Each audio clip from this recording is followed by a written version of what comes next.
Good evening. It's time for Real Talk Elgin with your host, Heather Keller of the Keller Group of KW Inspire. Heather is a leader in real estate sales and a foreclosure specialist with over 13 years experience. Real Talk Elgin is your place to get the latest information about the newest trends in real estate. Learn about the industry and ask any questions you may have for Heather. Join Heather live in Studio 14 in downtown Elgin by calling 847-931-1410. That number again is 847-931-1410. And now, Real Talk Elgin with Heather Keller.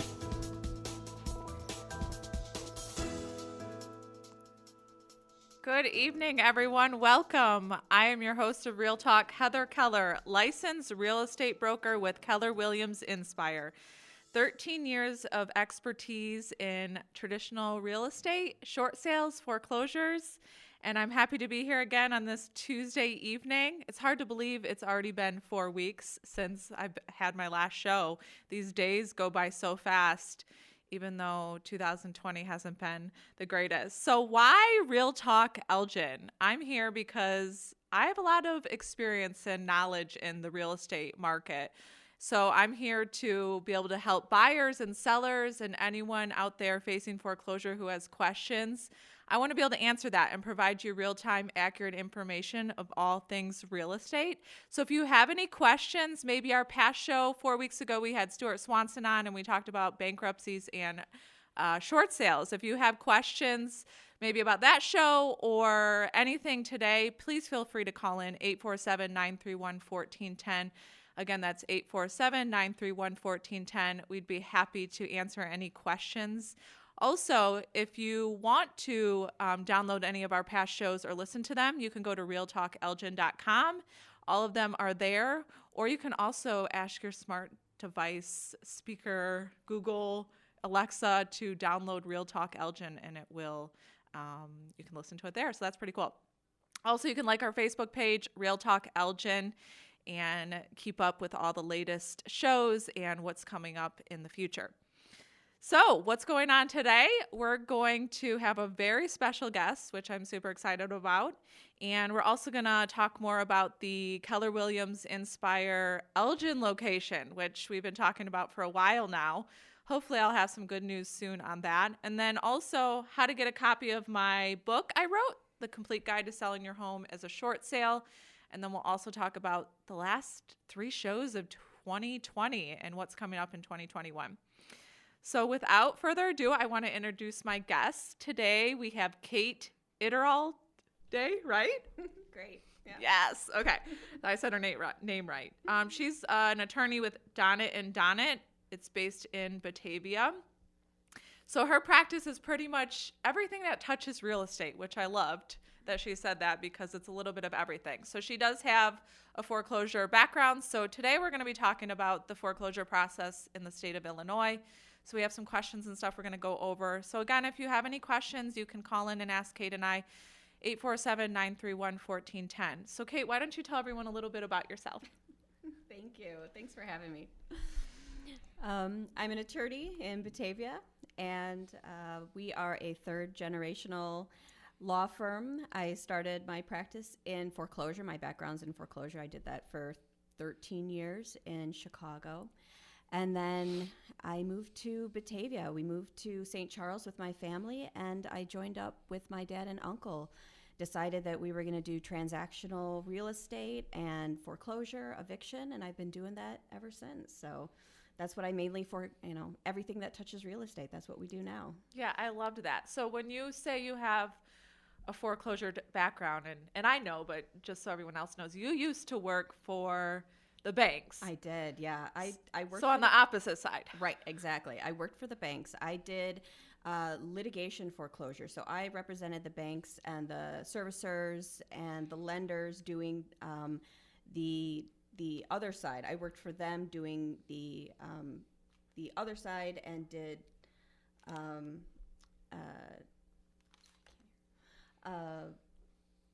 You okay? No, I'm sorry. I can't hear on my earphones here. Okay. There. So I'm just going to shut them off right now. So just okay. take them off. Okay, sorry. Thank you.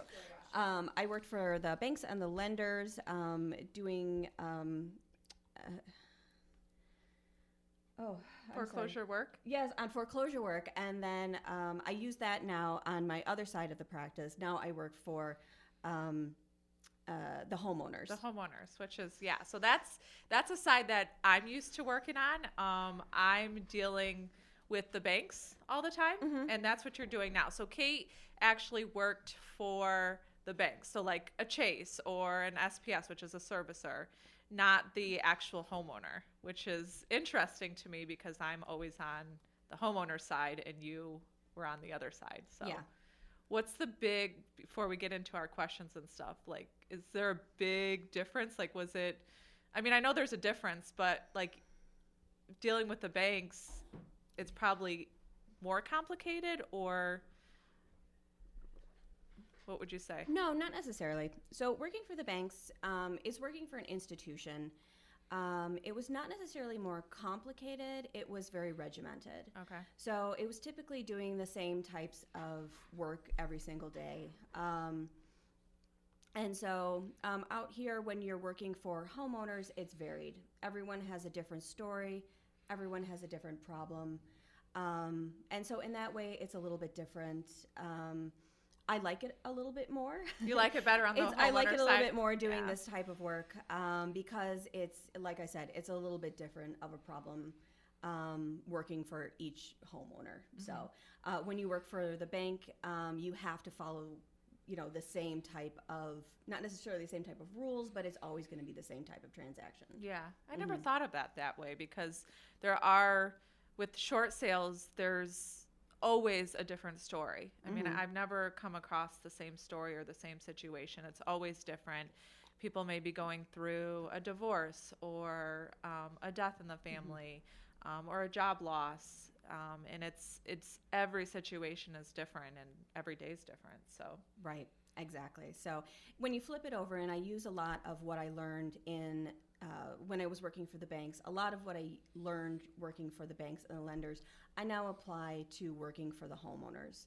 So, just the process, number one, the process I use, and then also just my knowledge of the inner workings of the bank, we now use that to our advantage working for the homeowners itself. So, one of the big things is, people come to us in some of the saddest times of their lives. People are in foreclosure because of job loss, medical problems that they're having, divorce. Those are the big three. So we want to work with them in order to get the best possible outcome. And so for those people, we want to get, either it's going to be a short sale or a loan modification or something,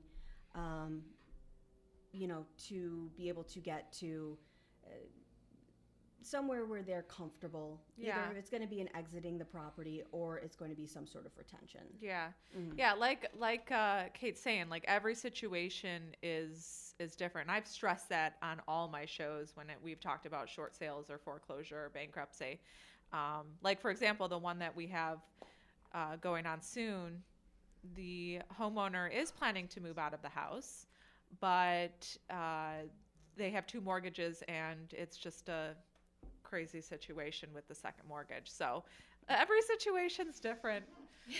All right, so let's gently, I have a bunch of questions. We can go through them. And as the expert on the other side and bringing it into your business now, I would love to get your opinion on some things. So in general, and I know we've talked about this on my previous shows, in easy terms, what is the foreclosure process in Illinois? Sure. So just generally speaking, a foreclosure, just in layman's terms, is the process by which a bank gets its money back when a homeowner defaults on the mortgage. So it starts with a letter from your bank telling you that you've missed a payment. And then the foreclosure process is the court process that's governed. In Illinois, it's the mortgage foreclosure, or the Illinois mortgage foreclosure law. We call it the IMFL. Okay. And like all court processes, it's going to start with a process server showing up at your door with a complaint and a summons. And that's usually around, is it 120 days? Yeah, it's gonna be about 120 days, and that's governed by, either the state law, the IMFL, or the CFPB, has those rules. How many days after your default are they going to be allowed to start that process? Okay. So about 120 days.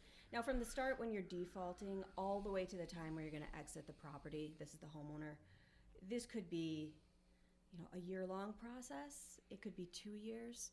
So this is a really long process. This is not going to be an instantaneous, I default on my mortgage, I'm going to have to leave after a couple of months. This is a long process. Yeah. But it's going to start with that default letter. We call that a letter of intent or a letter of default, letter of acceleration. And then after that, that's when the actual court process starts. You're going to get that complaint. That complaint's going to be served upon you by a process server, sometimes a sheriff, depending on your county. And then you're going to start the court process. After that, it's going to be a series of motions. The motions are going to happen in front of a judge, and then it's going to be ultimately decided by the judge who's the prevailing party going to be. It's going to be the bank or it's going to be you, and I'm going to give you a hint. It's always going to be the bank. The bank is always going to win. The homeowner's never going to win. That's just the way. Have you ever seen a homeowner win? I don't think I ever have in any of my, No. I don't go to court and I'm not an attorney, but If you haven't paid your mortgage, you're not going to prevail. Yeah. It's just not going to Okay. win. So, no, I've never really ever seen it happen if it's been a true default. So, Okay. And then once that order of foreclosure has been entered, then we're going to have a sale. A judicial sale is when, it's a judicial sale. So the highest party, the highest bidder is going to win. And then after that, the court is going to approve the sale. So the judge is going to make sure that the sale was fair, that everybody had notice, and that it wasn't just a really artificially low sale. And after that's been approved, then the final order is entered, and then the homeowner is going to exit the property. So like I said, a whole bunch of stuff can happen in between then, where this could be a really long process, this could be a really short process, and it could be years, or it could be as short as 8 months if it's a default process, but it's not going to be a quick, miss my payment, exit after a couple of months. Now there's some states that are like that, but Oh, yeah. Illinois is not. Illinois law is not like that. It's a very, I always tell people, short sale does not mean short time frame, and what I don't like is don't start Googling short sale and all that. If you have questions, just call Kate or I and you'll give everyone your information at the end. But it does not mean short time frame. If that was the case, it would be called a long sale. Because it takes too long. But yeah, so when you're talking about the judicial sale, I always say auction date. That's what the term I use, Right. or sheriff sale or whatever. You can do something before that date, and that's what I stress to my clients: is do something before that date. Don't wait the last minute, because waiting the last minute is just going to make things more difficult and more likely that we wouldn't be able to get anything done. Depending on if they've done foreclosure defense or if they've done a bankruptcy. I mean, every situation is different. There's my favorite word. Right? Absolutely. Yeah.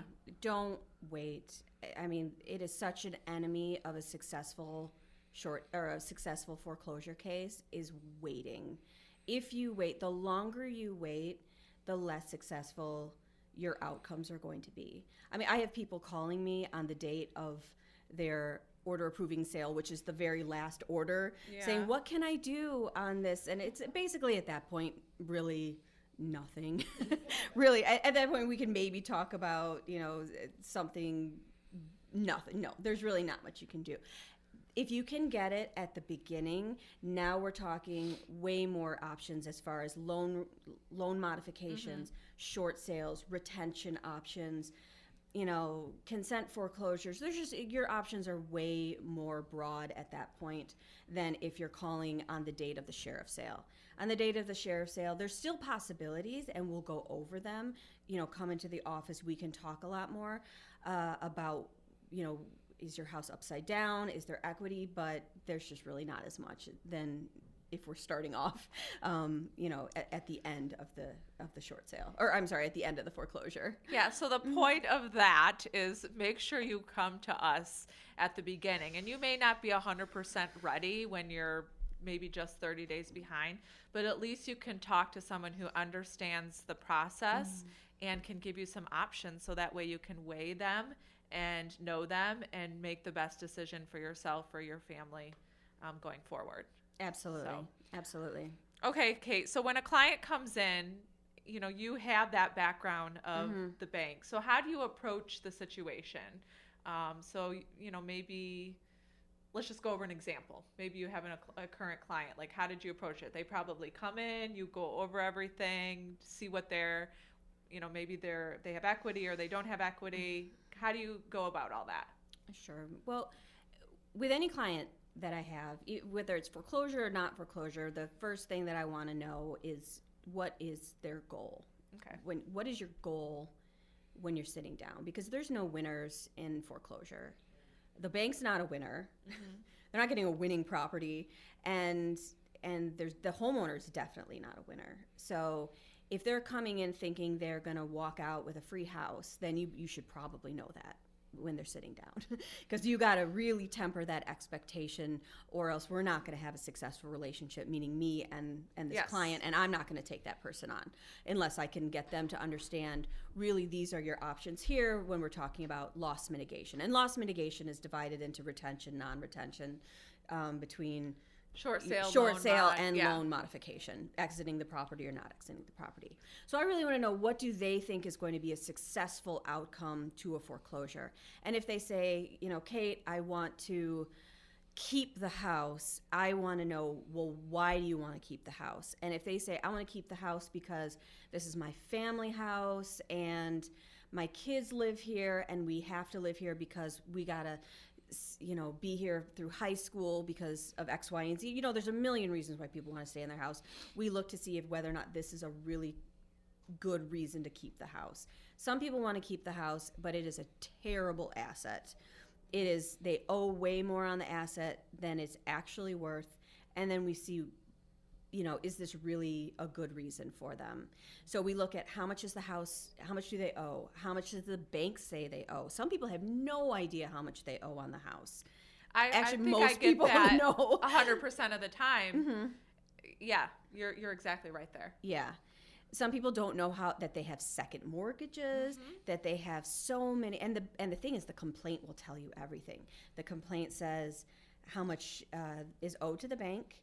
And remember, the complaint will say how much is owed at the time, but now we're adding in interest, legal fees. There might be junior mortgages, and not only that, but judgments, like judgment creditors, mechanics liens. All these things are on their HOAs. Yeah, HOA is a big one, and I've said this before, pay your HOAs. If you're not making the mortgage payment, just stay current with the HOAs. That HOA will throw you out pay the in HOA. A second. For $20, they will get you out. Yeah. And yes, so exactly. Pay the HOA. Okay. Right. And so all of a sudden, this house that maybe you didn't think you owed that much on, you are now way underwater. You know, $20,000, $30,000, $40,000, maybe a couple $100,000 underwater. And suddenly that loan modification, it doesn't make any sense anymore, because if you're going to modify that loan, maybe your house is only worth $100,000. Well, modifying a loan $300,000 makes no sense. And so I'm not going to talk you out of something or talk you into something, but I do want to show my clients, does this make sense to modify a loan on an asset that's not worth it? I think once you have that or at least in my experience, once you have a conversation with them, sorry, I thought my phone was off. Once you have a conversation with them, and like, I'm getting a lot of calls right now because the forbearance is expected to end, and a lot of people aren't able to continue making their payments. So they're calling me and they're like, Heather, you know, I don't know. And so I explain everything to them, and then they let it sit for a few days, and then they call and they're like, you know, you're right. Like, you go over the whole entire situation because they know that they can't keep it. And then I think they feel better. Like, I'm sure your clients, they feel better after speaking to you and kind of understanding, because you're right. People think, oh, you know, I'm getting these documents, or I may owe $200,000.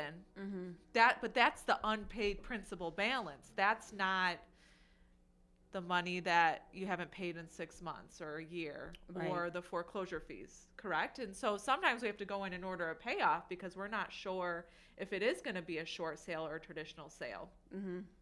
And before this year, I think I only had maybe 2 or 3 deals that had called me and were like, I think I have equity. Now, with the way the market is right now, we've done probably closer to 10 this year of where there is equity and they are behind. Mm-hmm. So if you can pull that equity out, that's going to be a win. Pull it out now. Don't wait, because it's going to eat it up. The more you're behind on your payments, it's just going to continue to eat up the equity. Right. Right? Absolutely. Yeah.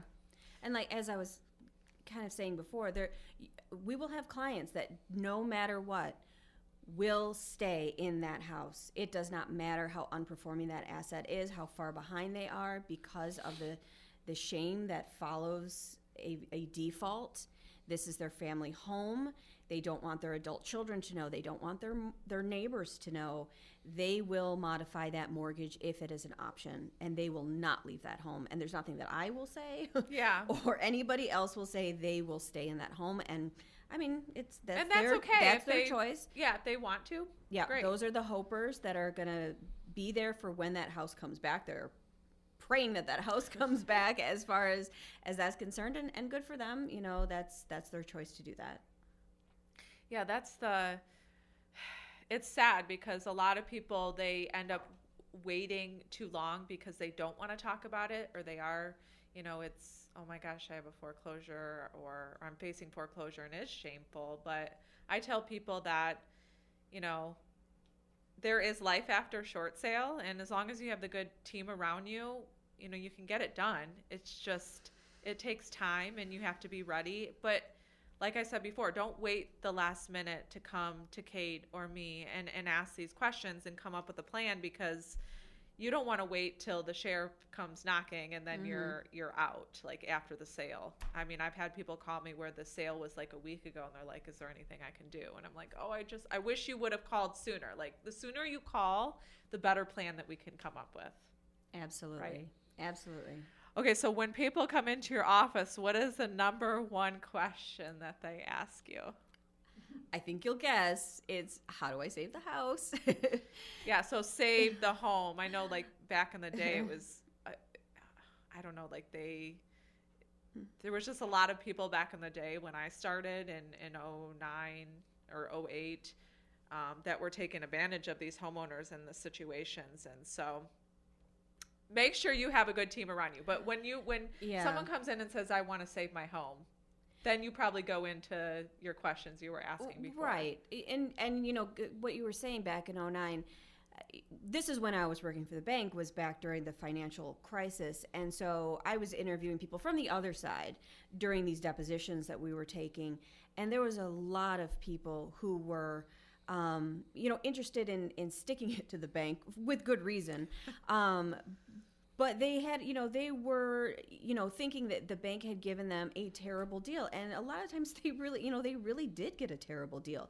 So there are people who do come into my office that think, I want, how can I get a free house? Like, how can I get out of this situation? Not necessarily how can I stay in the home, but how can I stay in the home and make sure that, like, win this situation? How can I win this foreclosure? And that's when I have to explain to them, there aren't really like ways to get out of this, but there's terrible advice on the internet that have told them differently. Yeah. So if you go to those, big stop signs, stop foreclosure now, they will give you some really, really bad information on how you can stop foreclosure with by filing it yourself. None of that information is correct. Well, that's good to know. Yeah, because I feel like back in the day there was so much, and I think a lot of those people may have been weeded out, hopefully. But Yeah. you want to make Yeah, that's sure true. you're dealing with the right team. And I always say, like, Google's your friend. Just go in and Google someone that you're gonna know, whether or not they have presence online, and if they have short sale experience and all that fun stuff. So okay. So the number one question: how do I save my home? Right. Right. The how do you save your home, for the most part now, is just they want the foreclosure to stop. They want to figure out how can we get out of it. And now it's how do we do modifications? How do we do a refinance? What is it that we need to do to stop the foreclosure? And it's loss mitigation now. That's what people are looking to do. Okay. So the people that come in and say, how can I save my home?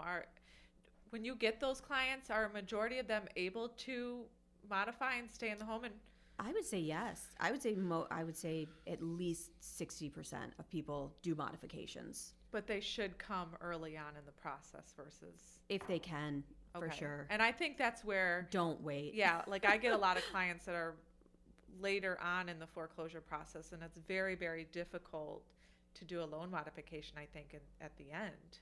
At least that's what I've experienced. Yeah, I mean, there's no timeline, I would say, where one is better than the other. It's just, talk it over. From my experience, most people want to do a modification first, and then if they can't do it, then they look to do a short sale. Yeah, like and they I always think... want to save their house first, and if it's just not an option, and for a lot of people it's not an option, then they look to do something else, a non-retention option. And I think that's important, and another reason why you should start early, so that way you can do the loan mod first if you can, and then if it doesn't work out, then you've done everything. Yeah. So what I'm going to do is let's take a quick break with Real Talk with Heather, and you can be joining us right now on WRMN, AM 1410 and 96.7 FM. We'll be back in just a bit.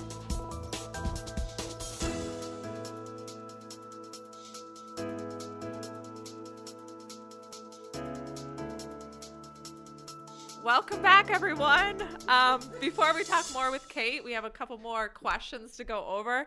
I just wanted to go over a couple of things. So if you've listened to my previous shows, you know that Keller Williams Inspire is coming to Elgin. And I know I keep saying this, but they're working on it. It is going to be above the Elgin State Bank on the corner of Bose and Randall. So hopefully we'll have a date soon. I keep texting Karen at KW and it's like, do we have a date? Do we have a date? So they're working closer to that. I'm really excited about that. I came to Keller Williams mostly because they were opening an Elgin office, and I wanted to be really involved with that, given that we live in Elgin. So that's super exciting, above Elgin State Bank. Also, if you want a free copy of my book, Complete Guide to Selling Your Home as a Short Sale, you can go to our website, RealTalkElgin.com, and at the top you can click the short sale. I think it says booklet or guide. It will take you to my website. You can fill out the form, and we would get you a copy. We can either drop one off or mail it to you.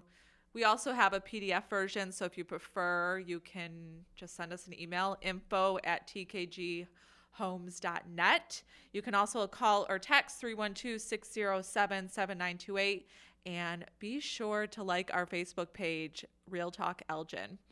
And again, if you have any questions throughout the remainder of the show, you can call in 847-931-1410. So I will be back in 2 weeks. Eric Klein, my team leader from Keller Williams Inspire in Geneva, is going to be back. Hopefully we can go over some goals. And if you're looking to get your real estate license, especially for 2021, now is the time. So we're going to talk about that and some things that are going on at Keller Williams and how to get your license. It's going to be super fun.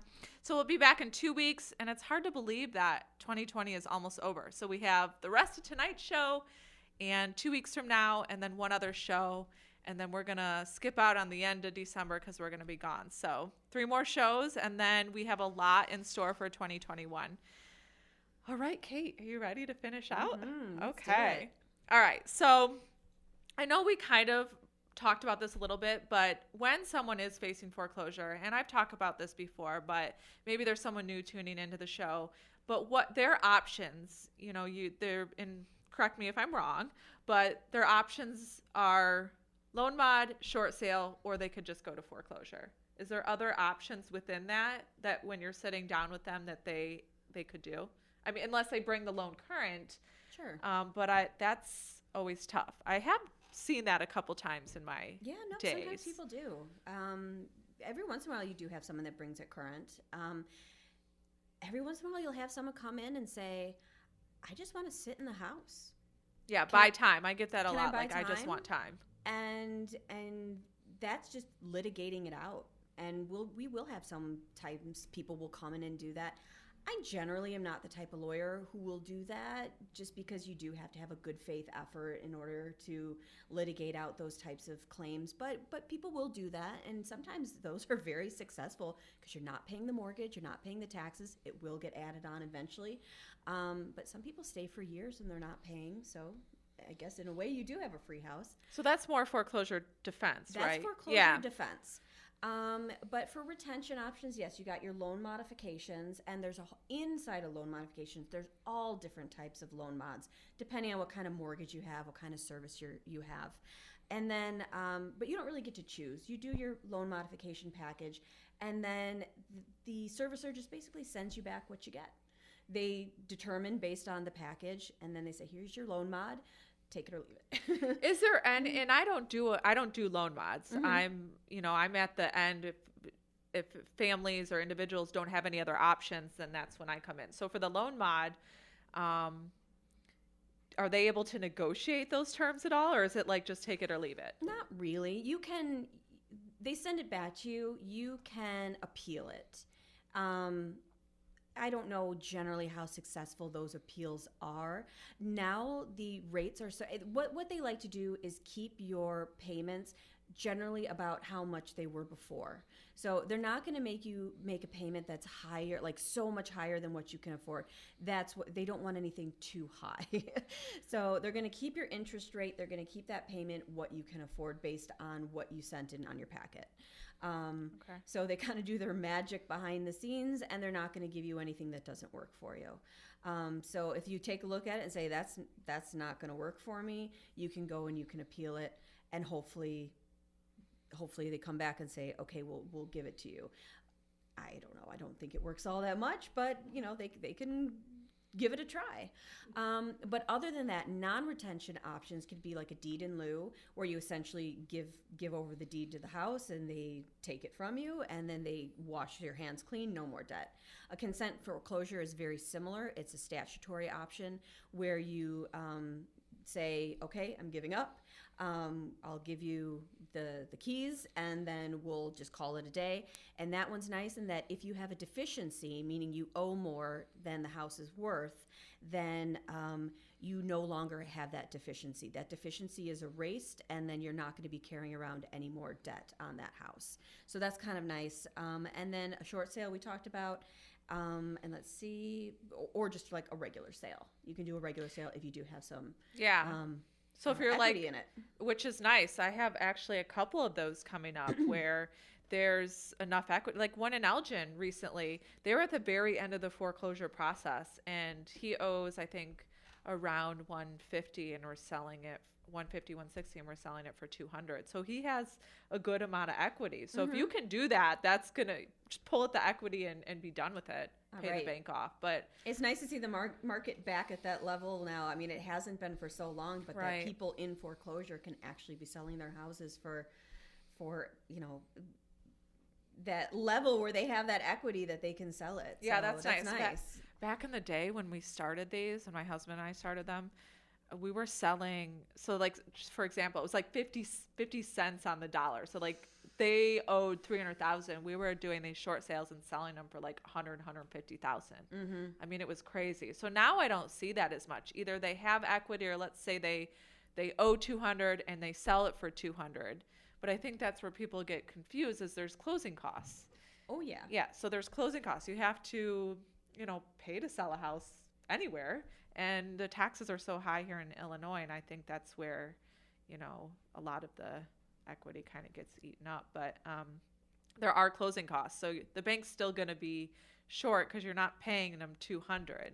Right. You're going to pay them what is left after all the closing costs. Absolutely. Right. So that's where it gets a little confusing. But okay, so we went over the options. You sit down with them and you go over all of the options and you try to find out what their goals are, which is kind of similar to my approach, except that when it comes to the short sale, my goal for them is like, how much time do you want? And if I can give them that time, because short sales take forever, then I'd be happy to. But sometimes people come to me and they're like, oh, I haven't made a mortgage payment in 2 or 3 years and I want to stay for another 2 years. It's probably unlikely. And so I just want to set those expectations up front. So when they come to your office, how do you go about getting the best option? Like, I know you want to know their goals and stuff, but their goal may be different than what you think you can get done with the bank. So do you still take those on, or like, how do you approach that? I guess one thing I should mention is that loss mitigation in most cases will stop a foreclosure. So if you have a completed loss mitigation package to the lender and they acknowledge it, that it's completed, that will stop the foreclosure process. They will not go on to the foreclosure sale if they acknowledge to you that they've received the completed loss mitigation package. So all of these, a short sale, or a loan modification, a consent, for all of them have to have the package to them. But completed is the key word. Completed is the key. You just send them some half package, they get it back and they'll say, No, they need it completed, and that can include documents. So it's a lot. Yes. If you don't send them the 2 months of pay stubs and whatnot, you only send them a half thing of whatnot, they're going to send it back and say, no, we need 2 months of pay stubs. We need your taxes. We need X, Y, and Z. Yeah. And if they don't get that, that's not completed. But once they get that completed package and it says we have it completed, that goes on hold. It's called a loss mit hold, and they'll not go forward then with the foreclosure. And that can sit on, it can sit on loss mit hold until they make a decision about your loan modification. It could take 30 days. It could take longer, depending on a variety of reasons. So for those, that could be a while. Short sale is a little bit different because they may not make that decision. It could go forward until they have a decision about whether or not they approve the short sale. Yeah. So, and that's frustrating because if they don't approve that short sale, that could take months and they'll just keep going forward with the short sale. We have ways that we know we can stop the short sale. If we have a contract, we can go in front of the judge. Stop the sale. We can stop the sale. I wish they would just put it on hold while we work through it. I understand why they don't do that, but it's frustrating. I wish they would just put it on hold like they do a loan modification. I know that wasn't the question that you asked, but there are ways that we can get that foreclosure put on hold so they don't go towards sale, they don't go towards the judgment. But just to put it out there, the courts aren't necessarily going to drive forward with the foreclosure while they're working on these loss mitigation options too. Yeah, for the short sale, I know, my experience is I think it does get delayed slightly maybe, but they're not going to, just because I submit an authorization and tell the bank that we're doing a short sale doesn't mean that they're just going to completely stop. Like, we have to go with the motions of the bank and make sure we're making them happy. Mm-hmm. And that's what I tell my clients, like, I'm here to do what is best for you and get you through this process and hold your hand through the whole thing. But I need to make the banks happy so that they'll do what I want for you. Mm-hmm. So we get through the process. Well, I think once the bank actually issues the approval letter, like if there's a sale date, then they'll just stop it, or they won't cancel it. They usually continue to postpone. Yeah, they might stay the sale. But yeah, once that approval letter is issued, it stops all the processes in the court. But that's something that can be a little bit difficult for a foreclosure, someone in foreclosure homeowner to understand, is that loss mitigation and the court process are independent of each other. Mm-hmm. And so you might be working on a loan modification, a short sale, something with the bank, anything with the bank you could be working on, and that means nothing to the court. The court is going to do what the court's going to do, and you have to do what the judge says. If the judge says, file your appearance, file this court ordered, or file this court motion, do this, show up on time. It doesn't matter if the bank tells you that you have a modification. You have to do what the court tells you to do, because those are independent things between the bank and the court. And what the court tells you to do, you have to do. Yeah, the courts in Illinois, fun times. So approval letter, let's just explain what an approval letter is, because I actually don't know if we've done that before. So an approval letter means that the short sale is complete and the bank has approved that price to move forward with.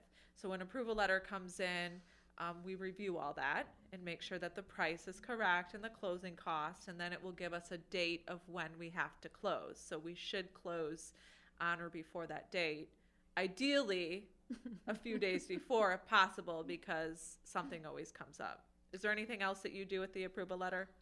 I got one the other day. I got an approval letter on October 28th, and I had to close by the 30th. Of October?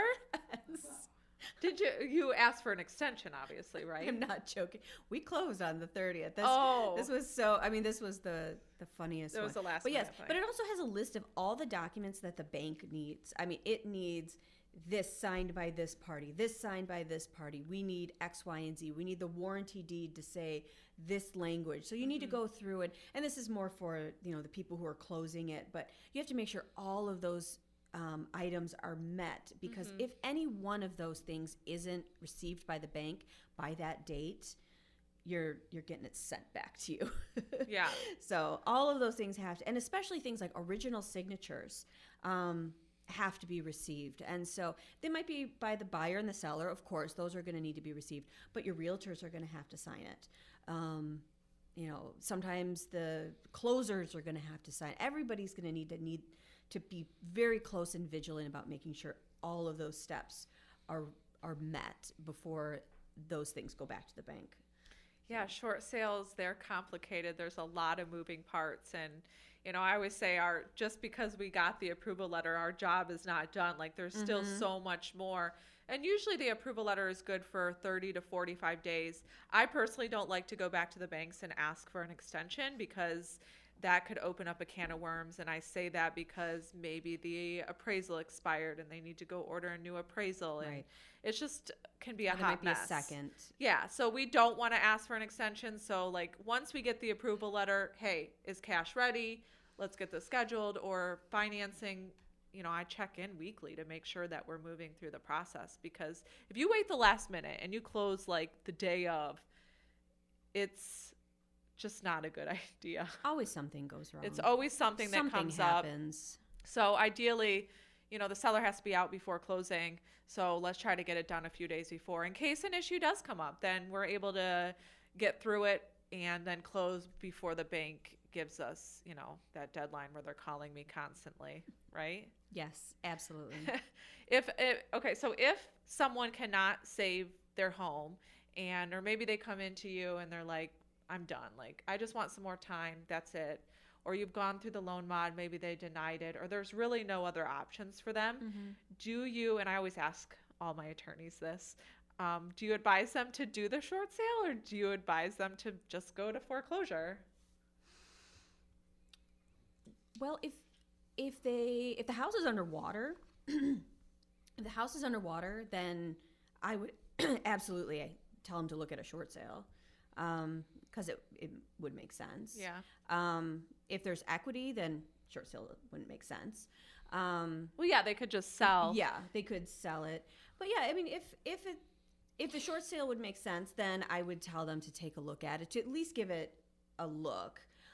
If they're exhausted and they just don't want to sell, if they're just like, no, I'm done, I'm leaving, I would maybe say look at a consent foreclosure. A consent foreclosure, you just hand over the keys, you exit the property, and then you leave without a deficiency. And then sometimes you can even get cash for keys, which is usually no more than $3,000, or like relocation assistance. Yeah, that's what it is for the short sale. Yeah. Yeah. So it's kind of like that. And then for those, there are quite a few people who just want to leave the property, don't want anything else to it, and just want to go. So I would do a cash or a consent foreclosure for those types of individuals. Yeah. So with I would say it's kind of all over the board. Most people are like, well, if they do want time, then a short sale would be a good option for them. If they're just done, like I've talked to people before and they're like, I just can't anymore. I'm gone. Like I'm leaving tomorrow. I'm done. Yeah. And it's really hard. You can't really change those people's mind. It is what it is. But if a short sale is a good option, then, it's important for them to know that they can stay in the house during the whole process. I mean, I've had some of these take 2 years. That's probably unlikely. Yeah. But I would say it's average 3 to 6 months, depending. I mean, as you know, FHA, if you have an FHA mortgage, those are even more complicated. And Right. I thought a second ago when you, or at the last segment, you were talking about, you know, sometimes people don't know that there's a second mortgage. So if you've done a loan mod and you've had a FHA mortgage, they'll put it, all the back owed payments, let's just say you're behind 40,000, they put that on the title as like I call it a second mortgage. And then people think, oh, I have equity, but the reality is you do not, because they put that on and they don't know. Yeah.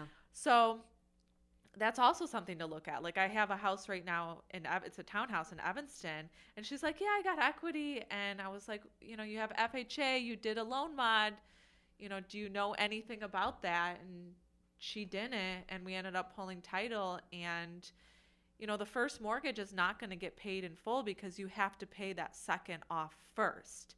So you have to go and get the payoff, pay that first, and then whatever's left over goes to the first. So Yep. it's still a short sale. Still a short sale. Yeah. So those are complicated. I can't remember why I got into that story. Sometimes I just talk.